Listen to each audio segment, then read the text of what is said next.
Hi guys, this is Dan Francis Owen, UK bass player. Welcome to this exclusive video tutorial in the style of.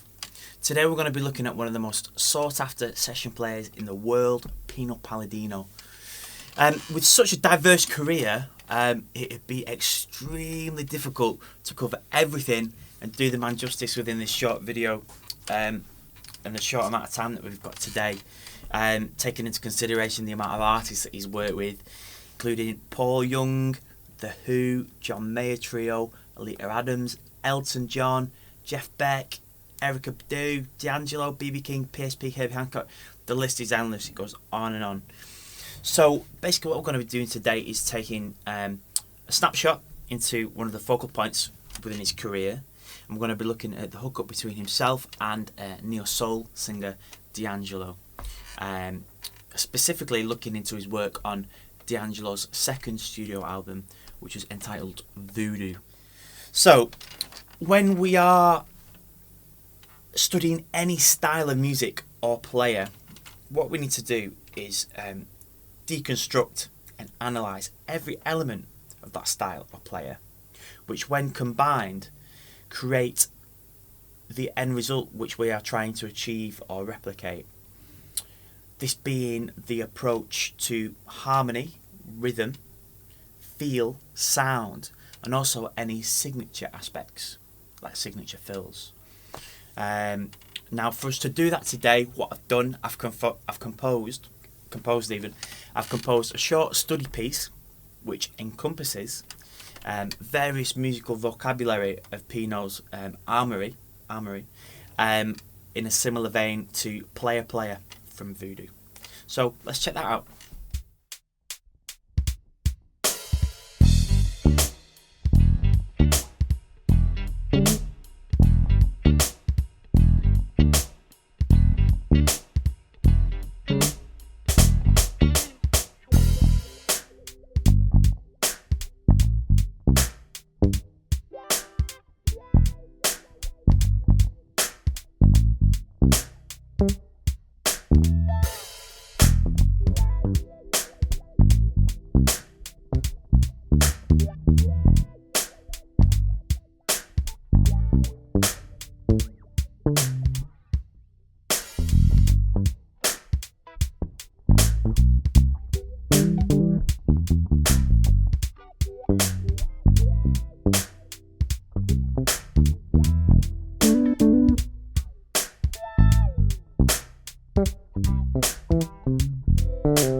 Now, before we get started, I just want to make sure that you've all got your scores in front of you.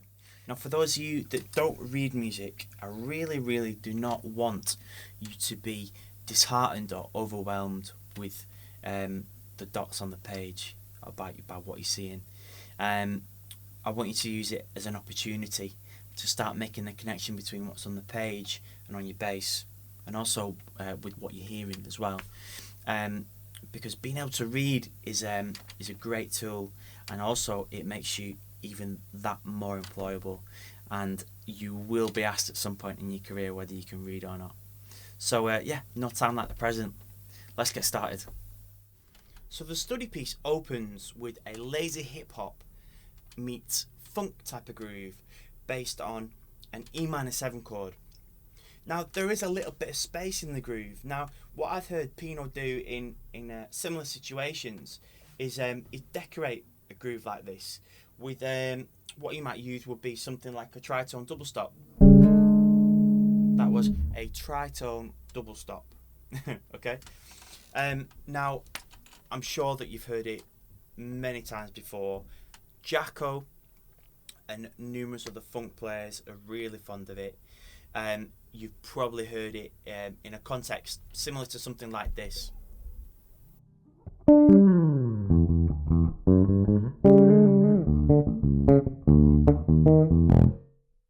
The tritone is an interval of a sharp 4 or a flat 5, whichever way you want to look at it, they're both the same. So in this example, we're playing the C sharp, and then we're playing the G. The C sharp is the natural sixth, and the G is the minor third of E minor. And then we're going to slide up a semitone to D and the G sharp. Now this is implying a dominant 7 chord, an E dominant 7 chord. Okay. Now, by using this implication, it's hinting towards a more old school vibe, an old school funk vibe, similar to what I've just demonstrated to you. The main groove is based on the 5th, E, the 7th, G, and the root A of an A minor 7 chord. On tracks like Player Player and Chicken Grease, where there is a lot more space texturally and harmonically, using this harmonic approach in the bass part creates movement, direction, and also adds different harmonic colour throughout the track, and I think it makes it sound quite interesting, really. Then combining this with rhythmic development ideas, this creates quite a melodic presence. For example, like in bar 19 and 20 of the study piece.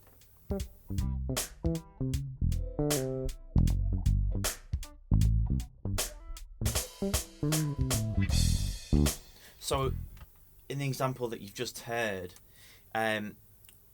it's still rhythmically within the style and still outlining the harmony, but it's bringing new ideas into the groove, which then consequently makes the bass a focal point of the track, similar to like a James Jamerson bass line on like all those countless Motown records.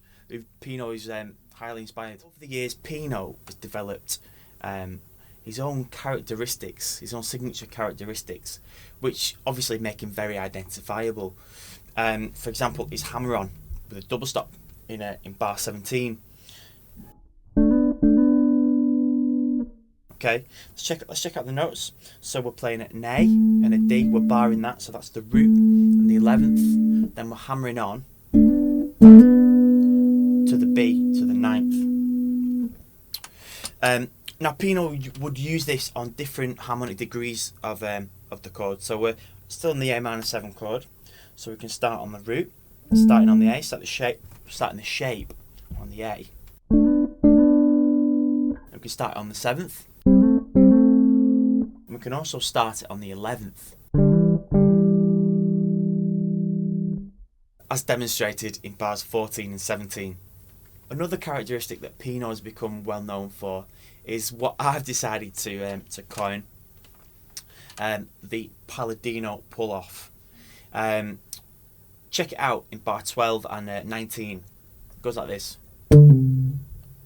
Now it's a really simple pull-off, but when you use it in the right places, it can sound really effective and really cool.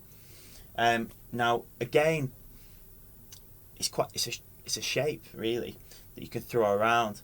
Pino tends to use it in 2 different places, starting on the 11th and then going down to the minor 3rd, the C, so D to C, and also from the root to the minor 7th. So when you start playing around and combining these 2 major characteristics, you end up sounding that little bit more like Pino. So check it out.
Thanks for tuning in, guys. I really hope that you enjoyed this brief overview into one tiny aspect of Pino Palladino's massive career.